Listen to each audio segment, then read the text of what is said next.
Guys, how are you doing tonight? Alright, so I've got two poems for you tonight, but I want to set a couple of ground rules. Unlike the skit, if you guys like something you hear that I say, I want to know. Alright, so let's practice a little bit. When you hear something you like, you can be like, yeah. You hear it? Yeah. Oh yeah. Yeah, there you go. If you like something, you can say, I like that. Can I hear it? Can I hear it? I like that. Alright, thank you. So the first poem I have for you tonight is called Whitewash. I like that. I like that!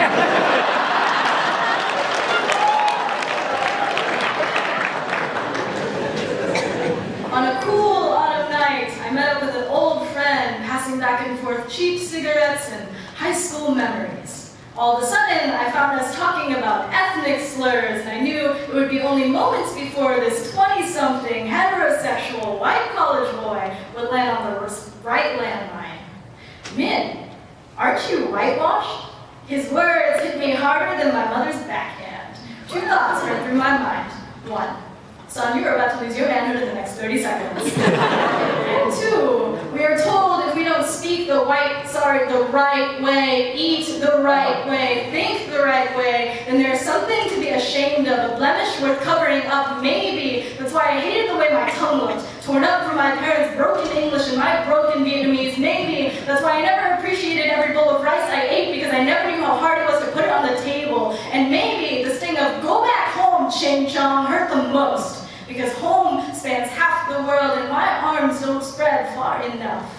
There is no guide on the proper way to be ethnic, only the stereotypes you have forced us into.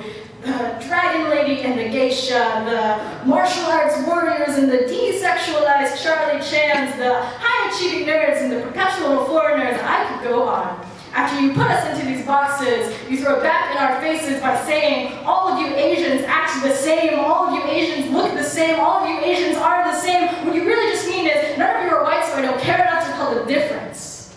I like that.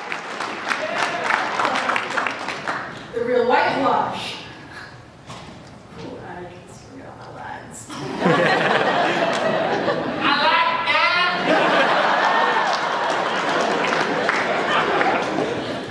The real whitewash is when hands belonging to anyone other than my people write about the Vietnam War. I have never seen a textbook that looks like my mother's story.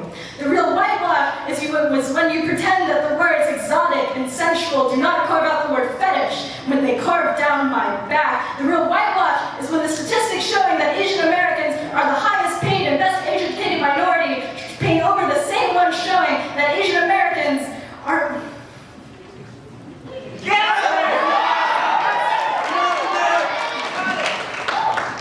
Real nervous, guys. Real nervous.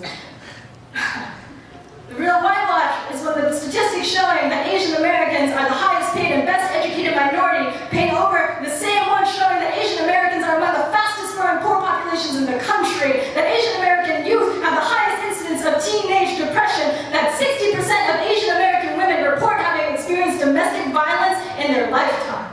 The real whitewash is when you reduce Asian Americans, 18 million and rising, to a caricaturized shtick, a model minority. You have taught us to internalize your racism, to choke on it, and to spit it back out at each other. To be told by your peers you act too white to fit in with real Asians, to be told you are a traitor to your complexion. It's like being told you are a visitor to your own body. But when you peel back the layers, all the layers painted over us, you will find the most perfect shades of brown and red and yellow. No matter what you think, my eyes are still big enough to see the exact dimensions of your bigotry. So you might want to think twice before you call me whitewashed. I am not your Twinkie. I am not your banana. I have not become soft and full with your false promises of honorary whiteness. If anything, I am a lemon, bright and yellow inside and out.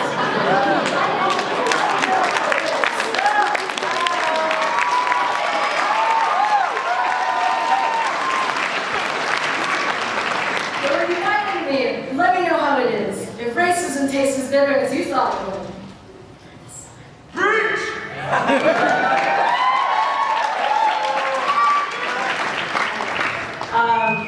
So how many of you guys are UGA students? Alright. So I am co-president of a little club here here called Spoken Word UGA, and you guys really like spoken word poetry, feel free to stop on by our meetings, and we have open mic nights twice a semester. Our first one will be February 26th in one of the rooms in the MLC. This next poem that I have is actually a response to one of the prompts we assigned in a meeting, and it was to write a praise poem in praise of one of your least favorite body parts, or your least favorite body part or parts. So here it goes.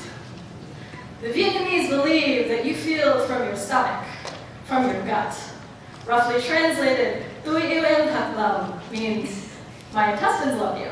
I think it makes sense. It is a love so filling that it feeds your body, that it gives you life. In my 21 years, I have never heard my parents say that to each other, never spied on their intimate moments which I imagine playing out in the dim light over the kitchen table. I think they must have swallowed their love so hard that it can't find its way back out again, that it got buried under lost wedding photos, missed opportunities, and a boat ride across the Atlantic. My mother tells me she loves me by feeding my belly. Every time I go home, love is translated into spoonfuls of salted meat and curried chicken, bowlfuls of rice, and chopsticks balanced on my tiny fingers. I feast upon the silence, upon the chewing that breaks the silence, and the sound of my mother's bowl cupping the table. I have not yet learned how to love myself in this way.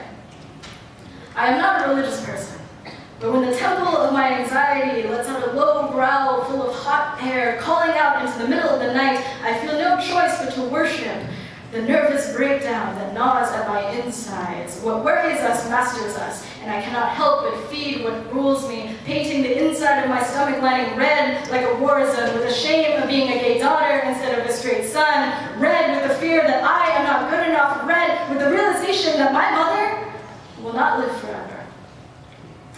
The Vietnamese believe that you feel from your stomach, because the heart is not wide enough to hold temples or battlefields or houses flooded with water. How could a heart understand this hurt when the sinking feeling always ends in your stomach? Your gut wrestles with what your heart cannot, because it is lined with blood, and these are sacred matters, you see. And you know, I once figured that I love you had too far of a way to travel from my stomach to my mouth to the space between me and my reflection, let alone anyone else, so I let girls in and out of my body, my legs a revolving door to satiate a quick fix for loneliness until there was nothing. Nothing more.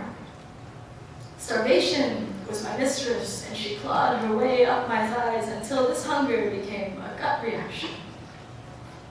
In my family, we do not speak these three words. They are buried beneath our deepest longings, our doubts, our ancestors, and our sidelong glances across the kitchen table. But that does not mean they are not still there. So when I look into the mirror and see my stomach yellow as a golden Buddha's belly, I work on tiding over the hunger, on nourishing this body of mine until the low growl turns into the gulp before the murmur of I love you, I love you.